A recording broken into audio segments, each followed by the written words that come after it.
What's going YouTube? Welcome back to What If I Was Reincarnated into an Immortal Uchiha, and with that let's get right into the video. Chapter 1. Konoha Year 47. It had been 1 month since the death of the third Kazakage. By the river, rain poured from the sky in heavy sheets, thunder cracking again and again overhead.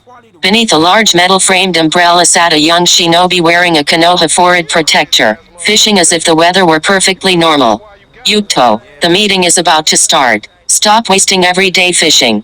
The shinobi who had come to find him wore a raincoat and sounded thoroughly annoyed. Who goes fishing in weather like this? Aren't you afraid of getting struck by lightning? With that, he vanished in a body flicker. Yuto sighed and muttered under his breath, if getting struck by lightning weren't the whole point, who would come out fishing in weather like this? He packed up his fishing rod, threw on his raincoat, and slowly started back toward the clan compound. He had only walked about 10 meters when a bolt of lightning crashed down and struck the umbrella by the river. In an instant, the umbrella turned pitch black. The canopy burned away completely, leaving only the metal ribs behind. Damn it, I left too early. Yuto Uchiha was just another soldier in the endless army of transmigrators. There was just one key difference. Strictly speaking, he was never supposed to die in the first place. His transmigration had been the result of a mistake by the Transmigrator administration. To compensate him, the administration had arranged a special compensation package. If he died by accident after transmigrating, he could return to his original world with at least 100 million in compensation and a body full of supernatural abilities. Even better, the payout depended on how he died. The more dramatic the death, the more money he would receive. For example, if 10 people experienced intense emotional turmoil at the moment he died, that would be 1 billion. 100 people meant 10 billion. Of course, if he died quietly and no one cared, he would only get 100 million. Suicide did not count either. If he killed himself, then he would simply be dead for nothing. No money, no second chance. In other words, the only way to receive the compensation was to die because of a force beyond his control, such as a natural disaster or being killed by an enemy he genuinely could not defeat. Deliberately holding back in battle also counted as suicide. At first, he had wanted to chase a bigger payout too. But after a full year in this world, all he had managed to collect was a body full of injuries. Not once had he actually encountered a life-threatening situation. His teammates, on the other hand, had been deeply moved by his habit of throwing himself into danger. After every mission, they trained like mad, and their strength rose at frightening speed. They were no longer genin now. They did not even take missions with him anymore. Instead, they had gone off to lead fresh academy graduates. That left him in an awkward position. With no team, a weak genin like him could only accept low-level missions with no danger at all. He had no chance of running into anything lethal. At this rate, even dying gloriously had become impossible. All he could do now was try to engineer encounters with possible accidents, like fishing during a thunderstorm. This fishing trip had probably been the closest he had ever come to success. Unfortunately, he had still managed to stay one step ahead of death. Of course, the employee from the Transmigrator administration had once told him he could simply enjoy life in the Naruto world. But he had transmigrated into an Uchiha. Worse, he was an Uchiha clan member who had never appeared in the original story. Enjoy life? Like hell. Rather than die for some stupid reason during a mission, the war, the Nine-Tails attack, or the Uchiha massacre, it was better to get himself killed early and return to his original world to enjoy life as soon as possible. He shook his head and left the river behind. When he arrived at the clan compound, one of his colleagues from the police force told him the meeting was being held at headquarters. With no other choice, he turned around and headed that way instead. He could not really be blamed for mixing up the location. Lately, all he thought about was how to die. Everything else went in one ear and out the other. Strictly speaking, a weakling like him should not have been allowed to join the police force as an officer. Most likely, Yuto's reckless mission style had caught Fugaku's attention, which was why the clan head had made a special exception and brought him in. Deep down, Fugaku still leaned toward the village. The way Yuto protected his teammates in the face of danger just happened to fit the will of fire that the third Hokage was always promoting. He was so done with it. Every day, he patrolled the village and dealt with nothing but trivial nonsense. It had seriously slowed down his progress toward getting himself killed. Just as he reached the door of the police force meeting room, Yuto heard fierce arguing from inside. He knew both sides of the argument well. One was Fugaku, the Uchiha clan head and captain of the police force. The other was not a member of the police force at all. The Uchiha Grand Elder. He found that a little strange. Why would the Grand Elder attend a police force meeting? Hadn't he always hated the police force? He considered it a cage the village had built specifically for the Uchiha. With that question in mind, he pushed open the meeting room door and quietly slipped into a corner to listen. The Grand Elder's aged voice rang out first. Fugaku, the situation in the shinobi world is unclear. War is about to break out. At a critical time like this, the village is telling the police force to increase patrols. Isn't it obvious? They want to lock the Uchiha inside the police force and keep us from earning glory on the battlefield. Fugaku's reply sounded tired. He had heard similar arguments countless times over the past few days and no longer wanted to keep explaining himself. Grand Elder, the village is looking at the bigger picture. One of the police force's duties is guarding against spies. Precisely because war may break out soon, patrols must be strengthened to prevent enemy agents from entering Konoha and stealing information. Are you saying the Uchiha should not even do our own job properly?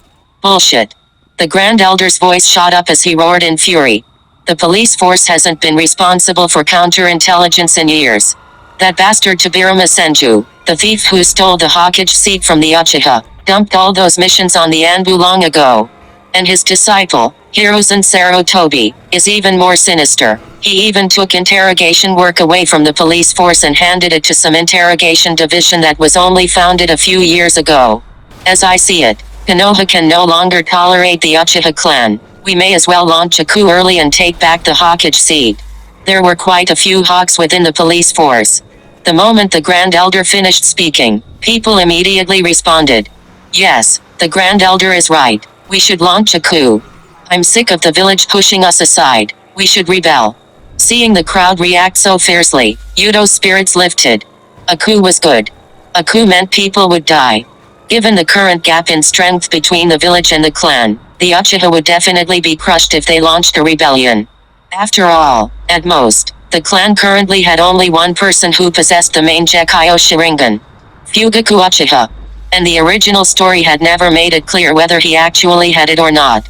As long as Yuto rushed to the very front during the coup, he would be the first to die.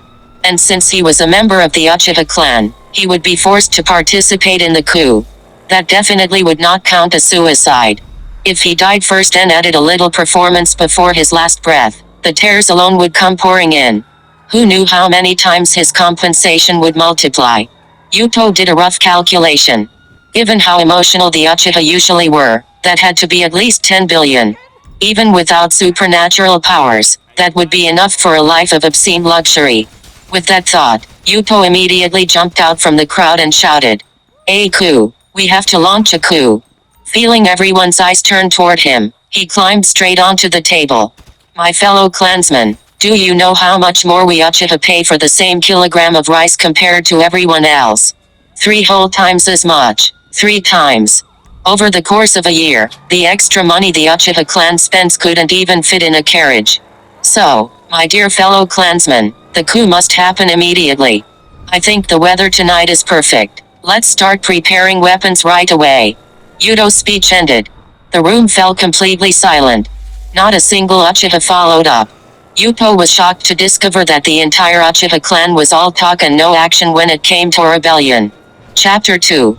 Hearing Yuto's declaration of rebellion, Fugaku fell into deep thought. He was trying to figure out who had misled this heir to the will of fire and turned him into a hawk.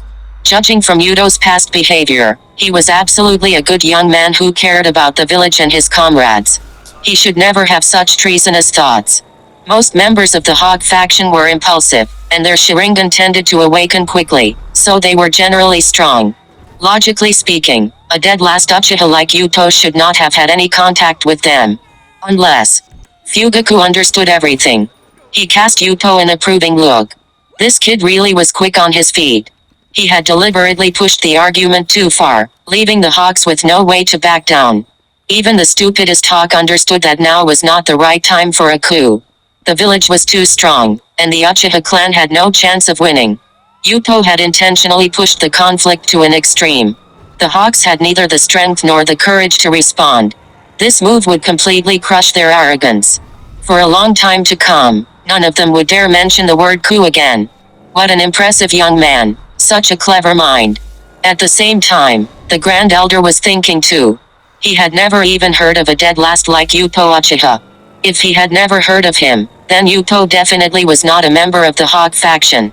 That meant he had to be a dove. And if a dove had suddenly said he supported a coup, then Fugaku must have put him up to it. Well, Fugaku Uchiha, so you have started using schemes like this. No. Something did not add up. After thinking carefully, the Grand Elder noticed a problem in Yuto's words. If he was truly a dove, why would he remember the village's oppression of the clan so clearly? There was only one truth. Yuto Uchiha was a hawk hiding among the doves. Only someone who had taken the village's oppression deeply to heart would remember it in such detail. At that thought, the Grand Elder felt a little regretful. The Hawk faction under his command had been too proud. They only ever looked at the strong. Over the years, who knew how many good Hawks like Yuto had been buried and overlooked? The old man's gaze softened at once, as if he were looking at his own grandson. The meeting ended on a sour note. With a cold snort, the Grand Elder led the Hawk faction Uchiha out of the room.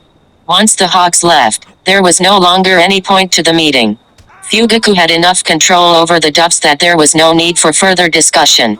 After issuing the order to strengthen patrols, he announced the end of the meeting. Everyone left the room one after another. Yuto walked at the back of the crowd, thinking about how to continue his grand plan to die. Then a large hand suddenly landed on his shoulder. He turned around and saw Fugaku Uchiha. The man's usually stern face actually carried a smile, and it sent a chill down Yuto's spine. Yuto, you really are an impressive young man. After saying that completely baffling line, Fugaku turned and left. Yuto stood in the meeting room and scratched his head, utterly confused. After patrolling for the entire day, he returned home and casually tossed his raincoat aside. He was an orphan, so it was not as if anyone was around to care.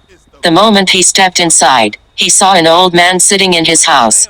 It was the Grand Elder. A teapot sat in front of him, steam still rising from the spout. Clearly, the tea had only just been brewed. Hearing the door open, the Grand Elder spoke without turning his head. You're back. Patrolling all day in weather like this must have been difficult. Come, drink some hot tea and warm yourself up.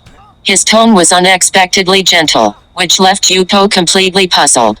But he knew the Grand Elder was not an easy man to deal with, so he quickly sat across from him. Watching Yuto finish the cup of tea he had poured, the Grand Elder's wrinkled face showed a satisfied smile. Yuto, facing the village's oppression must have been hard on you. If there is anything you wish to say, feel free to pour your heart out to me. Yuto's eyes lit up at the Grand Elder's words. The coup might still be alive. The problem was that the example he had used in the meeting room had been complete nonsense. How would he know anything about the price of rice? As for the other ways the village pushed the Uchiha aside, the Grand Elder probably knew them all already. How was Yuto supposed to keep fanning the flames?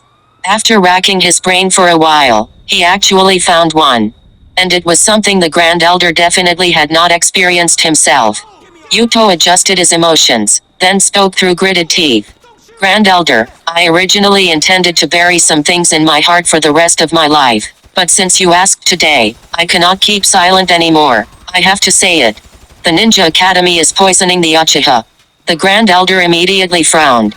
The Academy was indeed something he had never paid much attention to. Our Uchiha clan has always been exceptionally talented. But the village keeps arranging for little girls to harass Uchiha boys with so-called love all day long. Many Uchiha children have already fallen deep into it. Tell me, if children start dating too early, will they still have the energy to improve their strength? If this continues, the overall power of the Uchiha clan will decline year after year. We will inevitably fall into the ranks of second-rate clans. When I was at the academy, I had to use every ounce of willpower I had to resist that temptation. Even then, it greatly affected my training progress. That is why I am still only a genin. Such a thing happened. Damn that Hirozen Sarutobi. The Grand Elder slammed the table and shot to his feet, curses pouring from his mouth one after another. Only after ranting for a long while did he finally sit back down. Yuto wiped the spit from his face, leaned closer, and asked in a low voice. Grand Elder, about our coup, when are we starting? When the time comes, I will definitely charge at the very front. The moment he heard the word coup, the old man's anger went out like a snuffed candle. This matter still needed to be delayed. He coughed twice and immediately changed the subject. Ahem. Speaking of which, Yuto, you just said you resisted temptation at the academy. That means you still do not have a girlfriend, correct? I have a granddaughter around your age. I can introduce you to her. Tomorrow. Yes, tomorrow I will have her come find you. After saying that, the Grand Elder stood and prepared to leave. Before leaving, he also placed a scroll on the table. This is a ninjutsu scroll from my personal collection. Practice it well and make up for the weaknesses in your strength. With that, he vanished in a body flicker. Yuto curled his lip and muttered disdainfully, Coward, in the end, you still don't dare launch a coup. He picked up the scroll and threw it into a corner without even looking at it. He could not be bothered to improve his strength. If he became stronger, how was he supposed to die easily? Meanwhile, inside the clan head's mansion, a young Uchiha knelt on one knee before Fugaku. It was Shisu Uchiha. Because of a mission, he had not attended today's meeting. Fugaku slowly explained Yuto's performance that day, along with his own speculation. After listening, Shisu tentatively said, Lord Fugaku, could you be overthinking this? Is it possible Yuto is actually a hidden hawk? Impossible. Absolutely impossible. Fugaku waved the thought away and added, Whenever Yuto went on missions in the past, he always charged at the front and did everything he could to protect his teammates.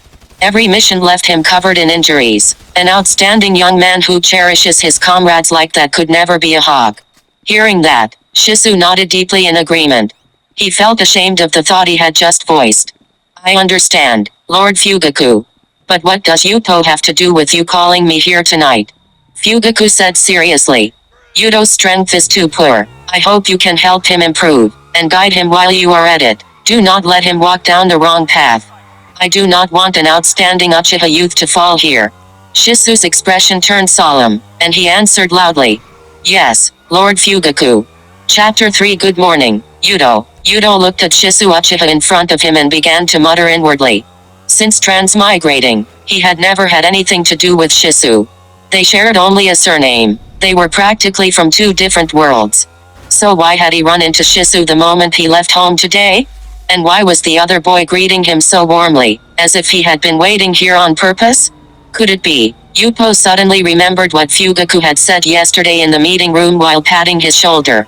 His coup declaration yesterday must have infuriated Fugaku, a Dove faction Uchiha, to the point where the man's nose nearly crooked from rage. Yet Fugaku had smiled and praised him. That alone was suspicious. There was a saying for this kind of thing, being so angry you laughed. Yesterday, Fugaku Uchiha's fury must have reached its peak, which was why he had smiled while praising him. And the Shisu Uchiha standing before him had definitely been sent by Fugaku. As for the purpose, Yuto was fairly certain it was not to guide him. It was assassination, based on the scattered bits of Naruto plot he knew from his previous life. Fugaku Uchiha was an extremely cold-blooded man for the sake of the village. He had actually tolerated his own child slaughtering the entire clan. In that case, sending Shisu to assassinate Yuto made perfect sense. Someone had actually come to assassinate him. This was fantastic. The moment he thought of returning to his original world with a cool 100 million after death, Yuto was overjoyed. A smile immediately appeared on his face, and his tone toward Shisu became much warmer. Hey, Shisu, did you need something from me? Seeing a smile appear on Yuto's face, Shisu's nervousness faded a little. He was not an Uchiha who was good at interacting with others. It was only after he saw Yuto leave his house and greeted him that he realized how rude he had been. He had come to visit someone else's home empty-handed, without bringing a gift. If this had been a Hawk faction Uchiha, they probably would have snorted coldly and ignored him outright. Yuto truly was just as Lord Fugaku had said, a good young man who inherited the will of fire.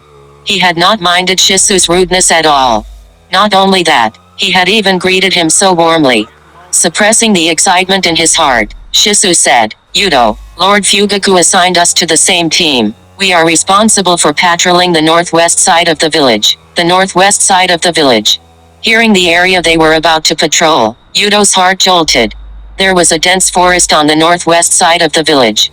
There used to be a training ground there, but it had since been abandoned. Aside from ruins, there were no other buildings in the area. Because of that, almost no one went there on purpose. The northwest forest of the village was an excellent assassination site. That settled it. Shisu had come to assassinate him. As expected of Shisu Uchiha, a former Anbu. He had found such a perfect place for assassination. You have my respect, Shisu Uchiha. With that thought, he nodded excitedly. Then what are we waiting for? Let's go. Yuto's answer deeply moved Shisu. There was no mistake. Yuto really was an heir to the will of fire who cared deeply about the village. The defenses around the northwest forest were lax. It was exactly the kind of place where spies could slip in. The area was clearly dangerous, yet Yuto did not care at all. To protect the village as soon as possible, he was even urging Shisu to hurry up and patrol. This bastard was about to make him cry. The two walked together, and their surroundings grew quieter and darker with every step. The dense forest blocked out the sunlight completely, leaving everything dim as night. At some point, Yuto stopped seeing any passing villagers. He and Shisu had already gone deep into the northwest forest. The farther they went, the more obvious the smile on Yuto's lips became. Come on, Shisu Uchiha, hurry up and kill me. I am just a little weakling, very easy to kill. Just as Yuto was shouting in his heart, Shisu suddenly stopped behind him. A faint scrape of metal rang out. Shisu had drawn a weapon. Yuto stopped and waited for him to attack. He could not simply stand there and die. He needed to go all out against Shisu's attack. Whoosh! The sound of a kunai being thrown came from behind him.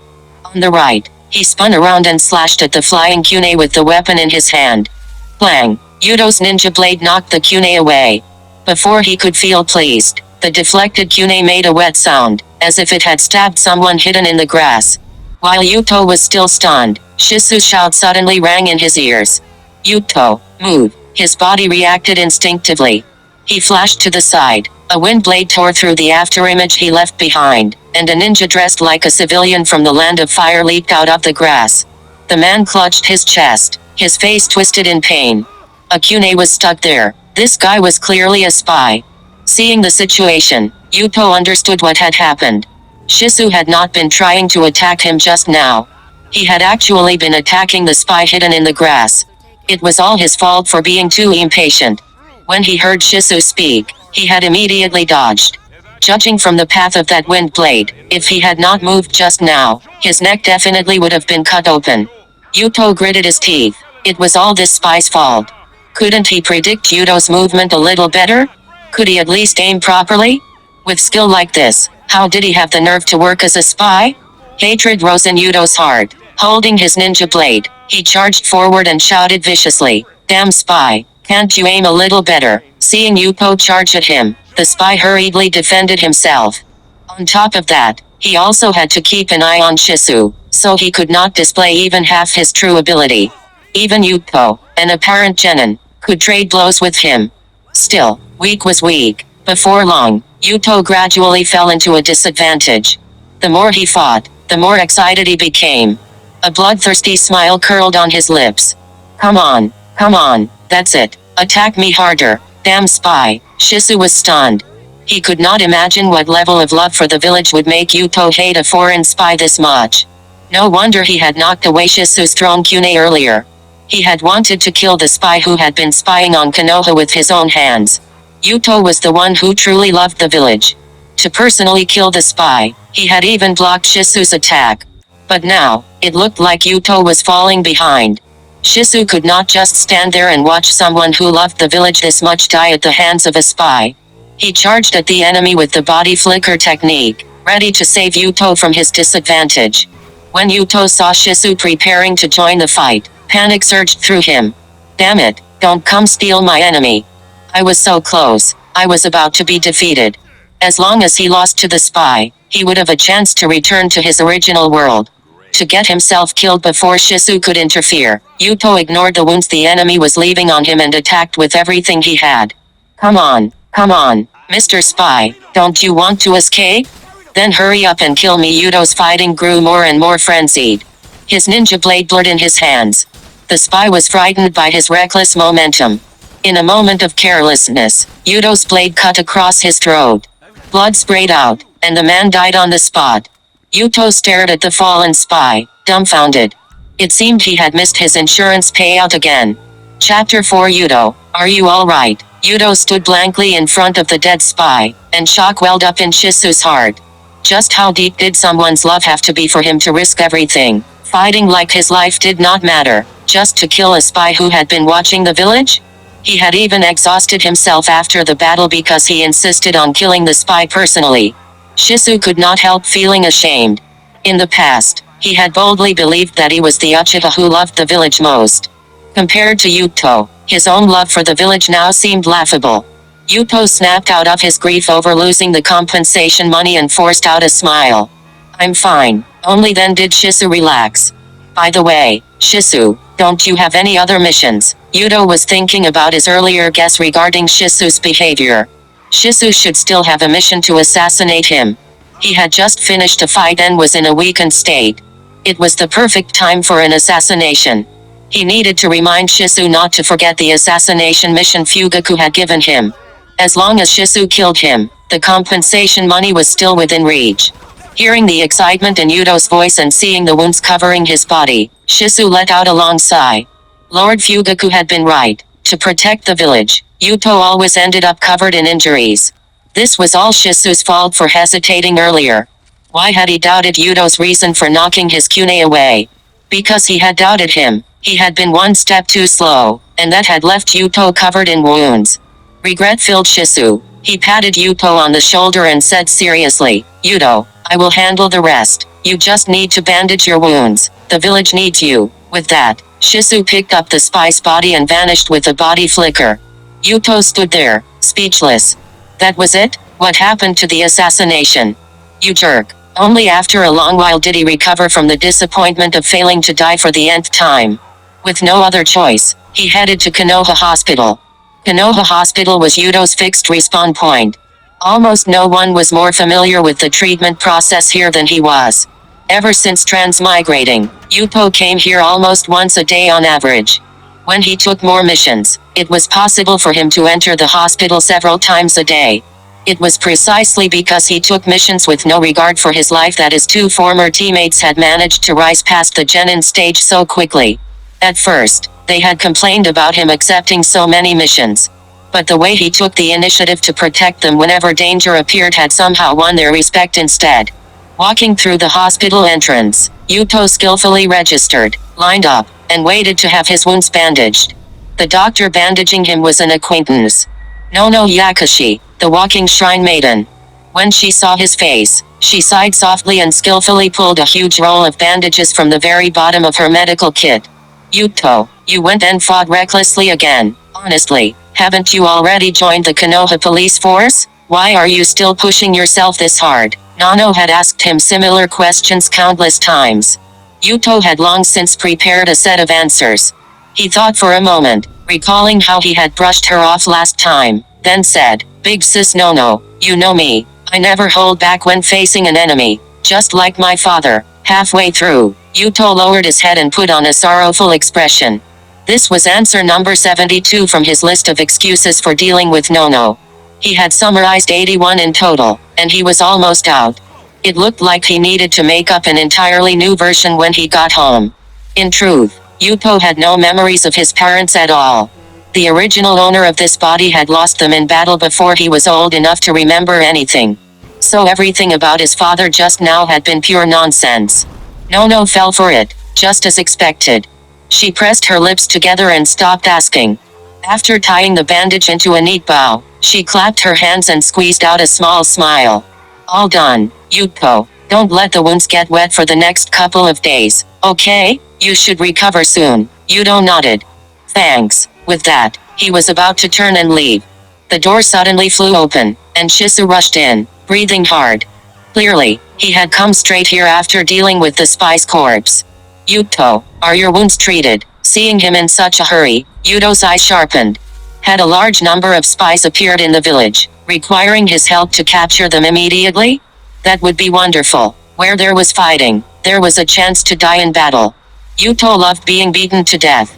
An excited smile immediately appeared on his face, and he quickly asked, "Where are the enemies? Come on, let's head out right now." Shisu had no idea what he meant and was stunned by the question. "There are no enemies, Yuto. Did another patrol team ask for help?" The excited expression froze on Yuto's face. After all that, it turned out he had overthought things. There were no enemies at all. He asked irritably, "Then why are you in such a rush?" Shisu scratched his head. "I was worried about you. So after I finished handling the spy's body, I came to the hospital right away to check on you." Nano looked at Shisu's face. He seemed unfamiliar, and she did not recall seeing him in the hospital before. Curious, she asked Yuto, "Yuto, who is this?" Before Yuto could answer, Shisu spoke first. "Hello, I am Yuto's new teammate. Today was our first mission together, HMPH. Nano's brows furrowed. "You are a terribly irresponsible teammate. Why is Yuto covered in injuries while you do not have a scratch on you?" Yuto really has poor luck with teammates. His previous ones were like this too. Every mission, he was the only one who came back hurt, while everyone else did not even have dust on them. Hearing Nono scold him, Shisu lowered his head in shame. At the same time, when he thought of how he had repeatedly doubted Yuto earlier, his shame grew even stronger. Not only had clan head Fugaku said Yuto was a good young man who cherished his comrades, even the doctor in front of him said the same. On top of that, he had seen it with his own eyes just now. Sure enough, compared to Yuto, Shisu was the clown who spent all day talking about protection. He took a deep breath, his gaze turning incomparably firm. "Doctor, from now on, I will protect Yuto properly. I swear it on my life." Yuto was stunned by Shisu's declaration. "Bastard, what are you protecting? Who needs you to protect them? You're this strong. If you protect me, how am I supposed to die? Go away, you curly-haired menace." Yuto still wanted to struggle a little. In an earnest tone, he said, "Ah, Shisu, the two of us are only temporary teammates, right? Why don't you go protect someone else?" "No." Shisu took Yuto's hand, his eyes overflowing with emotion. "Yuto, I will protect you for the rest of my life. Get lost. I do not want a man protecting me for the rest of my life." Watching the two of them go back and forth, Nano's face filled with a gratified smile. Tonight, she will make a house call and help Yuto change his bandages. Chapter 5. For the entire day, Yuto and Shisu did not run into a single spy. Physically and mentally exhausted, Yuto clocked out from work and walked home with a face full of disappointment. The moment he entered his small yard, he saw an uchiha girl waiting at his front door. The girl had long black hair that fell to her waist, straight bangs across her forehead, and a pair of black eyes unmistakably belonging to an uchiha. She wore a pale pink sleeveless top, a sash at her waist marked with the clan's fan crest, and ninja shorts that left her legs bare. As soon as they met, the girl greeted him with a bright smile. "Hello, Yuto." When she saw the bandages wrapped around his body, her brows immediately tightened. "Yuto, what happened to you? Aren't you working at the police force? How did you end up covered in injuries? Did some ninja cause trouble in the village?" Honestly, those Anbu always dump their problems on us Uchiha. As expected of the Grand Elder's granddaughter, a pure inheritor of Uchiha Hawk ideology. If there was a problem, her first instinct was to blame the village. After silently sighing to himself, Yuto explained, "Tsukimi, you misunderstood. I ran into a spy during patrol today. These wounds were caused by the spy." "I see." Tsukimi suddenly understood. She snorted coldly and complained again, "It's all those Anbu's fault. They actually let a spy into the village. Grandpa originally wanted me to train with you too. He said something about your strength being too poor to support the Uchiha or whatever. Training?" Yuto did not want training. He had to control his strength. He absolutely could not let it grow too quickly. Otherwise, the number of ninja capable of killing him would only get smaller and smaller. Just like today, that guy had clearly been a spy, so logically, he should not have been weaker than a chunin. Yet Yuto had killed him with one slash. He really did not know what opportunities would still be left for him to die unexpectedly in the village. He could not take dangerous missions alone, and patrol work rarely encountered any real danger. He was worried sick. "Tsukimi, thank you for the thought, but as you can see, my body probably cannot handle training for a while. Why don't you head home first? After my injuries heal, we can train." Right now, Yuto only wanted to send her away. He did not want anything else complicating matters. All right. Tsukimi nodded, but just after saying that, she thought for a moment and actually spoke again. Yuto's heart leaped into his throat. Please, just leave already. I really do not want to train. Yuto, how about I help you make dinner? Cooking must be inconvenient for you right now. When he heard it was not training, Yuto breathed a sigh of relief. He did not want to cook anyway. Even if Tsukimi had not offered, he would have gone out to buy something to eat.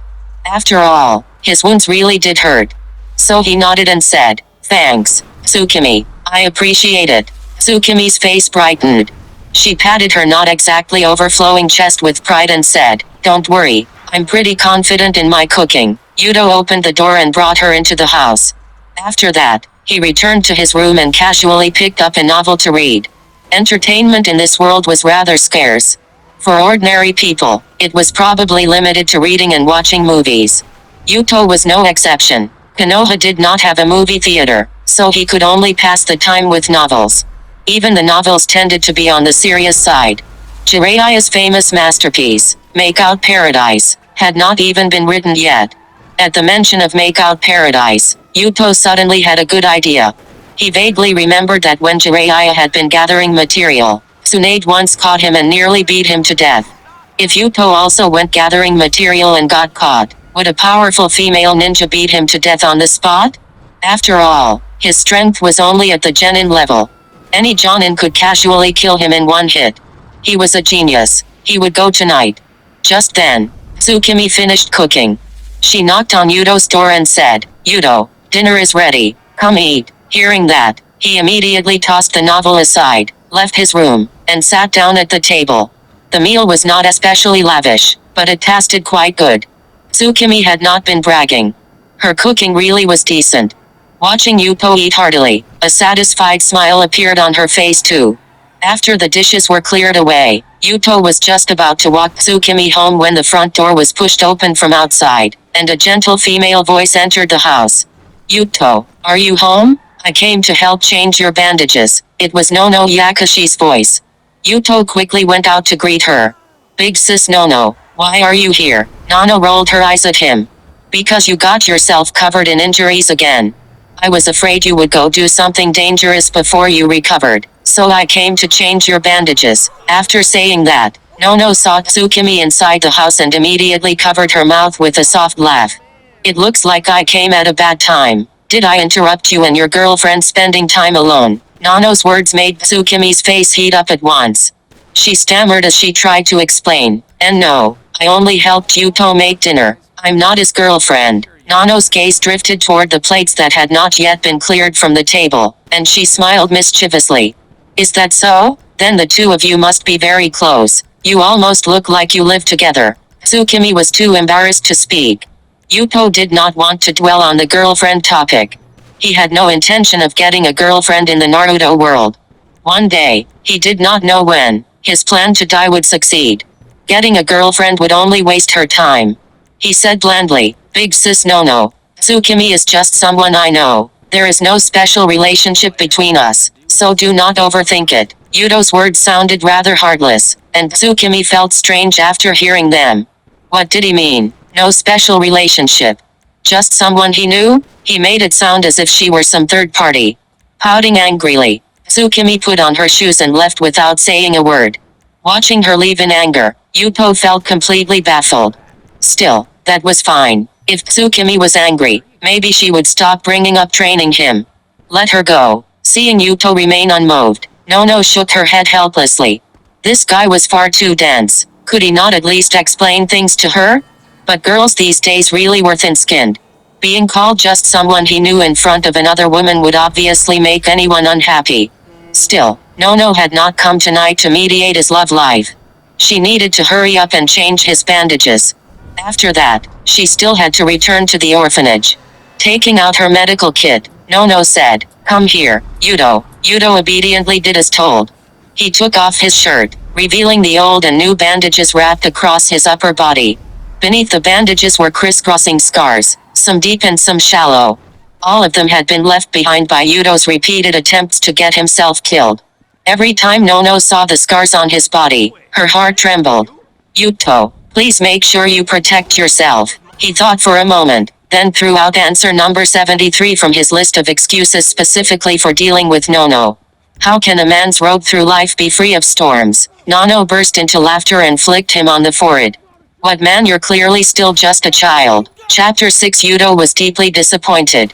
Because the requirements for receiving compensation demanded that he go all out, he had been forced to hide himself with every ounce of effort while gathering material last night. Originally, he had secretly thought that since he was only a genin, some female shinobi would definitely spot his terrible hiding skills. But to his surprise, he had gathered material until late at night, all the way until the bathhouse closed, and not a single person had noticed him. In the end, he had been forced to obtain a massive amount of material. With his head full of indecent, too vivid images, Yuto lay on his small bed, utterly speechless. So annoying. Another day of failing to die. He muttered to himself, reviewing the recent events that might have killed him but had not. Lightning strike. Left one step too early. Survived just fine.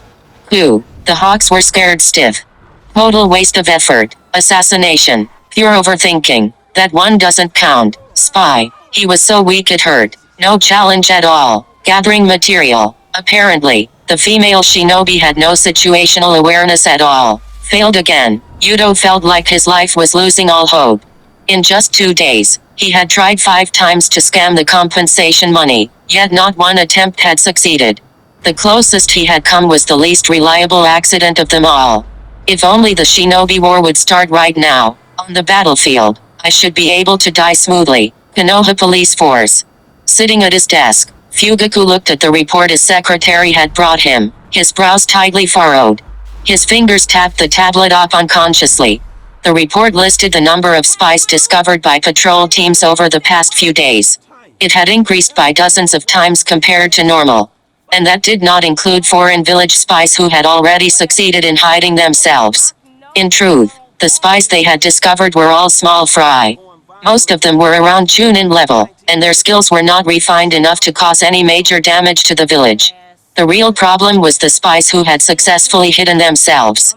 Their strength varied, but they were skilled at disguise, infiltration, and gathering intelligence. If they were allowed to take root in Konoha, they would definitely cause serious trouble. All members of the police force had already been sent out on patrol, and manpower was stretched thin. At the moment, Fugaku simply could not spare many people to capture spies. Looking at the report gave him a terrible headache. Who should I send to catch spies? He pulled out the Uchiha clan roster.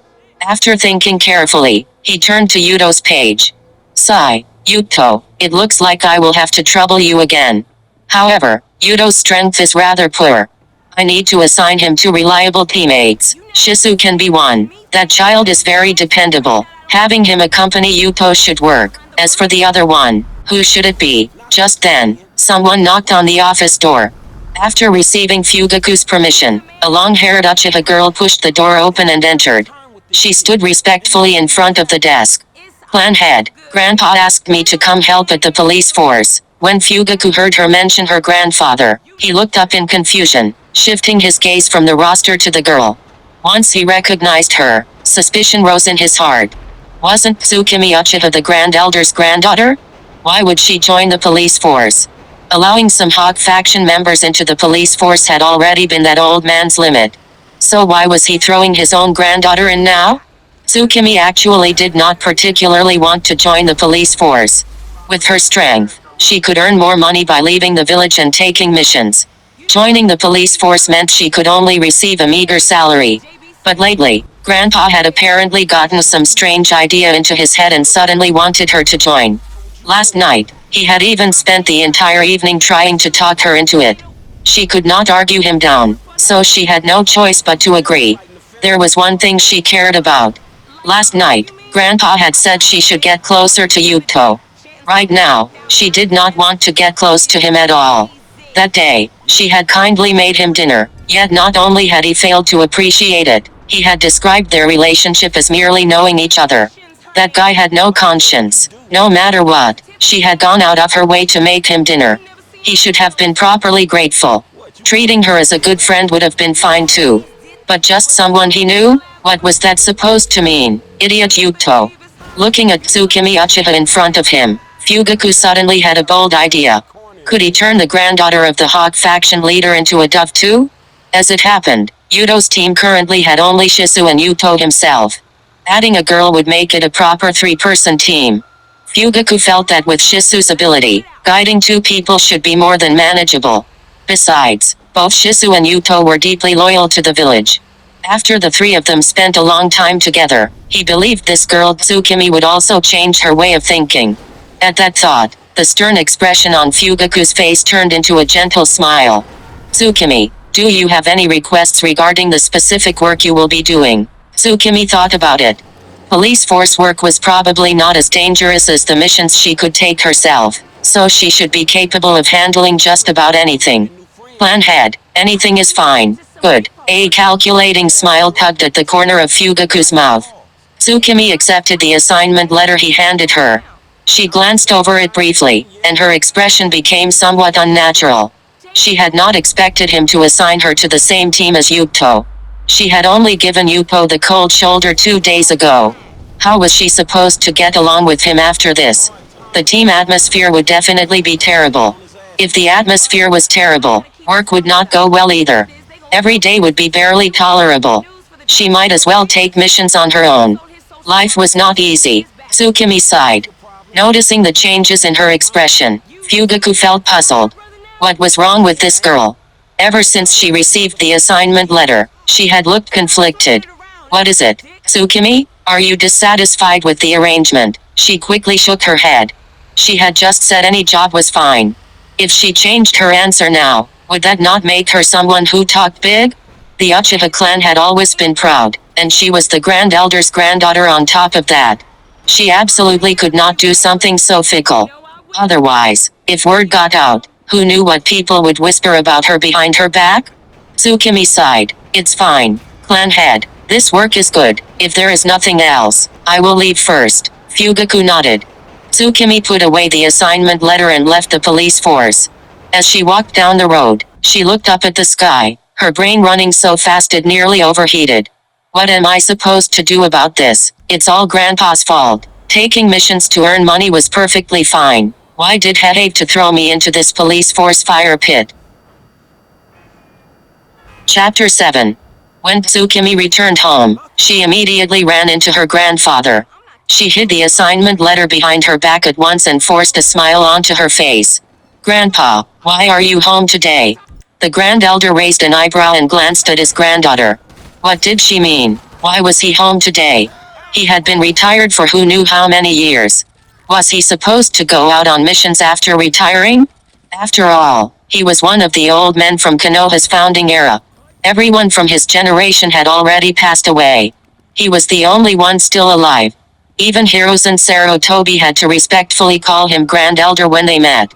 When the village was founded, Hiruzen Sarutobi had still been a little brat. The Grand Elder immediately noticed the assignment letter hidden behind Tsukimi's back. His face darkened, and he held out his hand. What are you hiding? Are you that afraid of Grandpa seeing it? Tsukimi laughed awkwardly and reluctantly handed him the assignment letter. Of course not, Grandpa. The Grand Elder glanced over the contents, and his wrinkled old face creased into a huge smile. His original plan had been to send his granddaughter into the police force first, then slowly look for a chance to get close to Yuto. He had not expected that idiot Fugaku to assign his granddaughter to the same team as Yuto. Not only that, but the team also included the Uchiha genius, Shisu Uchiha. The moment Shisu was mentioned, the Grand Elder felt his teeth itch with anger. Shisu's grandfather, Kagami Uchiha, had been an Uchiha, yet he had become Tobirama Senju's subordinate. And what kind of person was Tobirama Senju? The thief who stole the second Hokage seed. As one of the 2 great clans that founded Konoha, the Uchiha had watched 3 Hokage come and go without a single Uchiha taking the seed. Even if Lord Madara had defected, one Uchiha should have been allowed to sit in the Hokage's chair eventually. The person the Grand Elder had once held the highest hopes for was Kagami Uchiha. He had never expected Kagami to switch sides and join Tobirama Senju.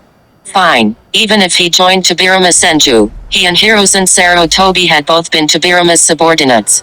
So why had Kagami failed to compete for the Hokage position? Fine, even if he failed to become Hokage, becoming one of the village's top officials would have been acceptable. At least he could have influenced the village's policies toward the uchiha. But somehow, he had died for no clear reason instead. Because of his hatred for Kagami Uchiha, the Grand Elder also disliked Shisu by association. Dislike was one thing, though. Shisu's strength was undeniable. If his granddaughter could successfully influence Shisu after entering their circle, turning Shisu Uchiha from a dove into a hawk, that would be perfect. And with Yuto, a hidden hawk, also on the team, the Grand Elder felt the plan was completely workable. Tsukimi, you must get along well with your teammates.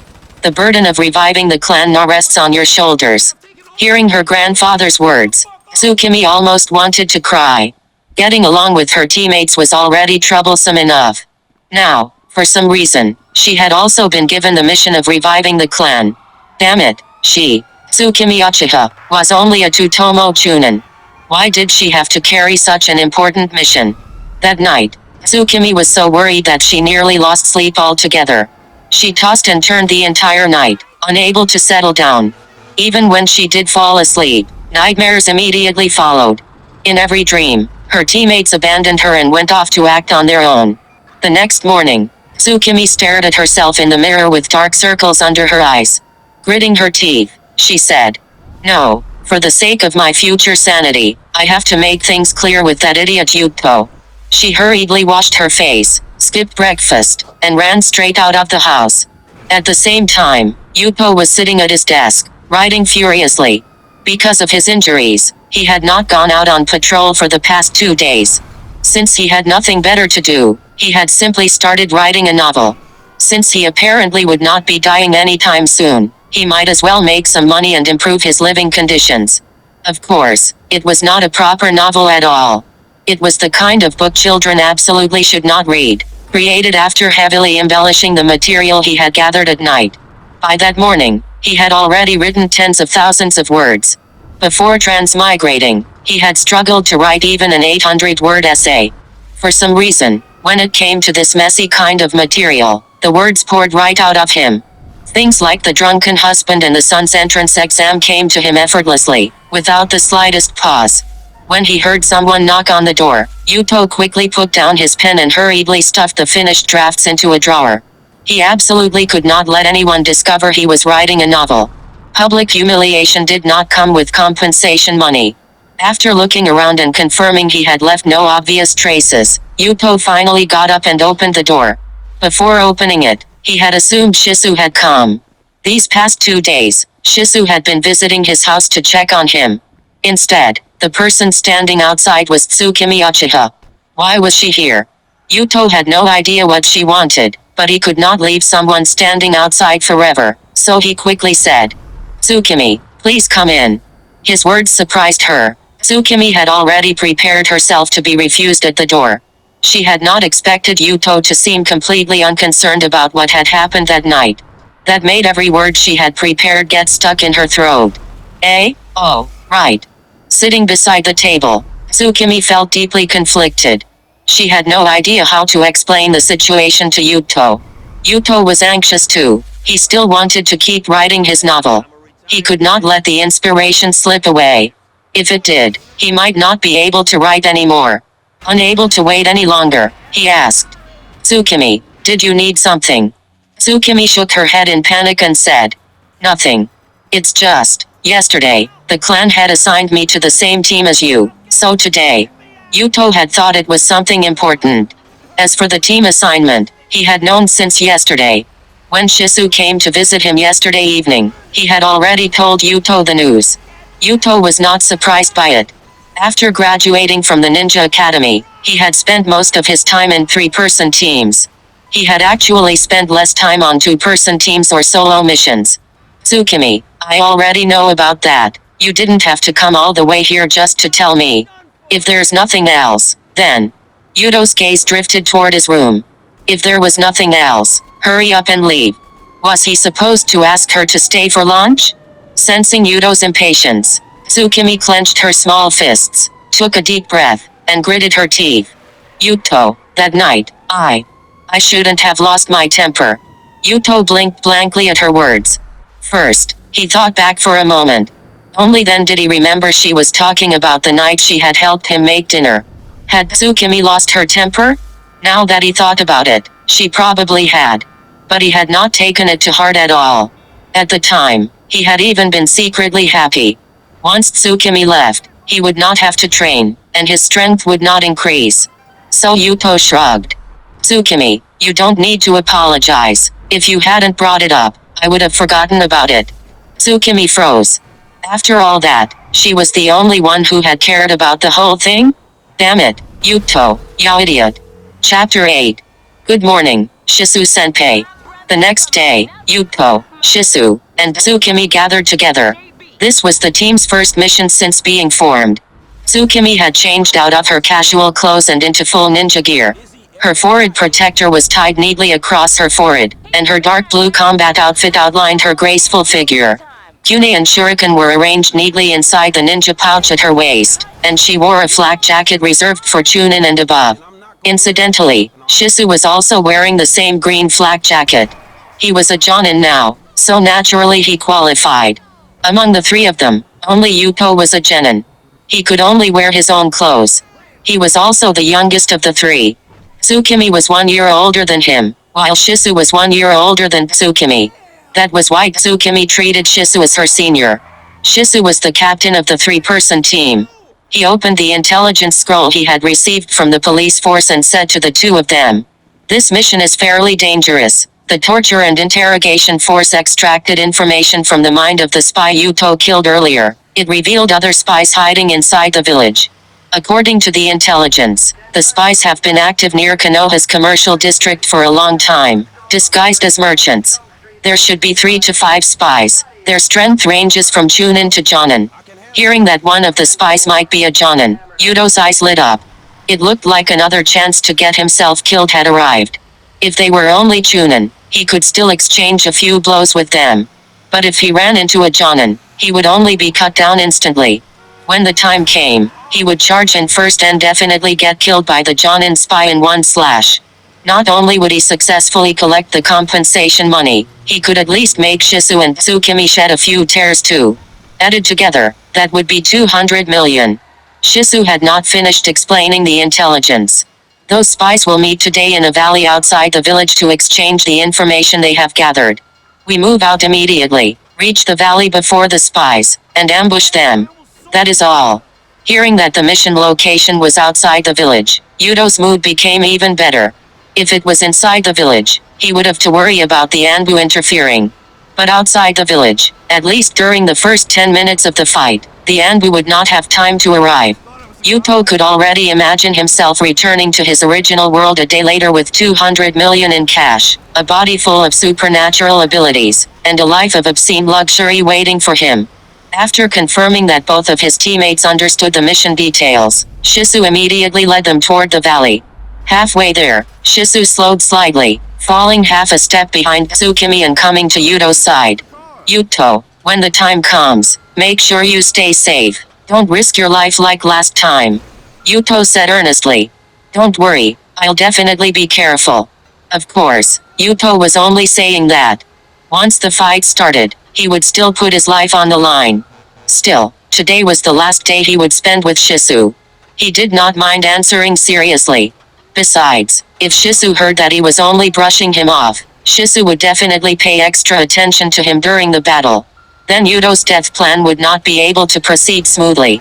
Before long, they arrived at the valley where the mission would take place. It was a fair distance from Konoha. Trees blocked the surroundings on every side, and almost no one came here. Aside from a few small animals, there was not a single person in sight. The corner of Yuto's mouth curled up despite himself. What an excellent place to die. Although Yuto's strength was a little pathetic, his fundamentals as a ninja were solid. After all, he had gone on quite a few missions. He quickly found himself a hiding place. His position was the one closest to the valley. Once the spies appeared, he would be the first to charge in. Discover more. Website security audits. Help desk support. Play script downloads. Books. Community forum services. TV show guides. After all, he had no idea which spy was the jonin. If he was careless, got surrounded, and was hacked to death in the chaos, no one could say he had been scamming insurance. On the other side, Tsukimi studied everyone's hiding positions and frowned. That guy Yuto, why was he hiding so close to